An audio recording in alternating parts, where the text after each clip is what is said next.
Bonjour à tous, bienvenue sur 42 TV. Aujourd'hui, on vous amène à la découverte d'un caricaturiste. Jean-Marc, bonjour. Bonjour Jean-Marc. Votre métier, c'est caricaturiste. Alors, c'est quoi? C'est un dessinateur, un caricaturiste? Exactement, un caricaturiste, on dessine les têtes des gens et en général on les transforme un petit peu. Voilà, parce que c'est prendre, c'est un petit peu grossir un trait qu'on a sur le visage, une ride, c'est vraiment, c'est ça l'esprit? Alors, pas forcément un trait en particulier ou une ride, bien sûr on va exagérer un nez s'il est très fort ou un menton s'il est particulier. Ça part aussi de la globalité en fait, on transforme la tête en exagérant toutes les caractéristiques de cette personne. Toutes les caractéristiques, c'est-à-dire un petit nez va devenir plus petit, un gros menton va devenir plus gros. C'est de transformer ce personnage de façon à ce qu'on le reconnaisse, mais en le faisant être un peu risible, drôle, avec des fois un petit côté bande dessinée, voilà. J'allais y venir, donc comment des gens deviennent caricaturiste? Parce que c'est du dessin, c'est un petit peu de la bande dessinée améliorée, c'est quoi? Comment on peut définir ce métier? Il y a plein de façons de devenir caricaturiste. En fait, déjà, il faut aimer dessiner de toute façon. Alors, il y a plusieurs métiers dans la caricature. Il y a des gens qui font du dessin de presse, d'autres qui font comme moi que de la caricature, des gens en événementiel, comme c'est le cas aujourd'hui, ou qui font de la caricature en atelier, comme les caricatures qui sont là sont des caricatures d'atelier. Il y a plein de métiers différents. La base, c'est d'avoir envie de dessiner, d'aimer ça et de vouloir en vivre, ou de le faire juste par loisir aussi. Là, vous en vivez, c'est votre métier? C'est mon métier. On vous retrouve donc sur tous les salons et puis on en parlera après. Vous faites aussi des livres avec des caricatures. L'essentiel de mon métier, c'est de faire de l'événementiel, de dessiner les gens sur des soirées, sur des événements comme aujourd'hui, sur des soirées d'entreprise, sur des mariages, des choses comme ça. Mais effectivement, il y a aussi du travail d'atelier que je fais de moi-même, de mon propre choix, sur des portraits d'acteurs, de sportifs, etc., qui peuvent intéresser les gens pour acheter les illustrations, ou des commandes aussi de particuliers ou d'entreprises qui veulent des portraits un peu plus élaborés en caricature. Et même dans des mariages, on peut vous inviter dans un mariage et puis vous pouvez faire des caricatures des mariés puis des personnes qui sont présentes. Des événements de particuliers, des événements d'entreprise, tout type d'événements. Vous disiez, il faut aimer le dessin, mais il faut aussi avoir un œil expert, avisé, voir vraiment rapidement. Vous avez quelques minutes pour analyser le visage et retranscrire avec votre crayon le visage sur une feuille de papier, c'est ça? Oui, alors il faut aller vite, mais c'est vrai que c'est impressionnant pour les gens qui ne le font pas. Mais en fait, c'est quelque chose quand on a l'habitude de le faire, avec un peu d'expérience, on arrive assez rapidement. On sait globalement comment est constituée une tête. Il y a toujours un nez, deux yeux, une bouche. Et donc on a des repères en fait. On finit par développer des habitudes de travail. Donc c'est pas si extraordinaire que ça non plus. Je devrais pas le dire, mais voilà, globalement, c'est quand même quelque chose qui est assez concret. La première chose, c'est la forme du visage que vous regardez. On part d'une forme de visage. La première idée, c'est une impression d'ensemble. Alors des fois, on se trompe, mais des fois, on n'a pas d'idée. Mais en fait, c'est une impression d'ensemble, quelque chose qui frappe immédiatement. Alors il y a des évidences, il y a des gens qui sont plus gros, plus costauds, des gens plus minces, plus maigres, même au niveau de la tête. Mais voilà, c'est l'enveloppe générale qui doit marquer tout de suite. Et quand on est en événementiel, qu'on n'a que quelques minutes pour faire le dessin, faut aller vite.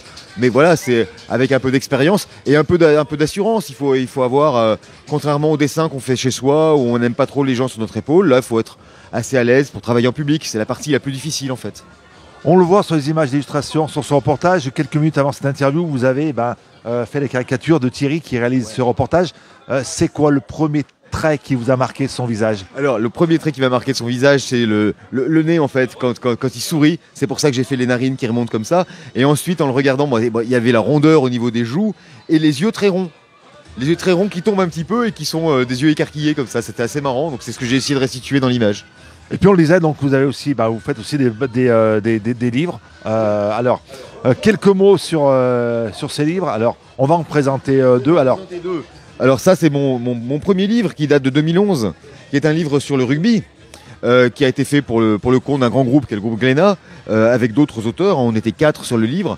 Donc c'était un livre un peu auteur, moitié commande quand même, sur le sport, sur le rugby.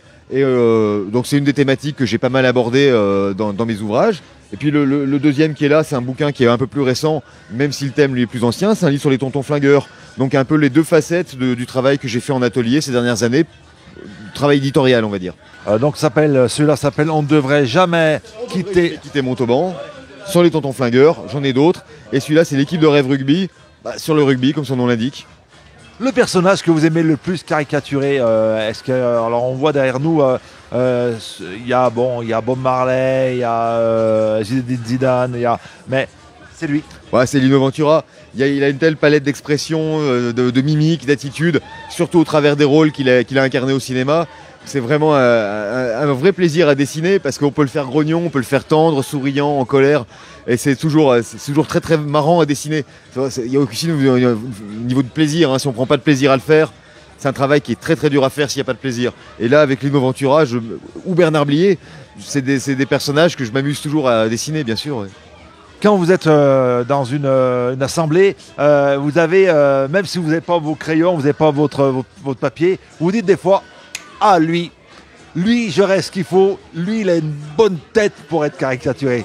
Ça, c'est un peu la déformation professionnelle, c'est pas le meilleur côté.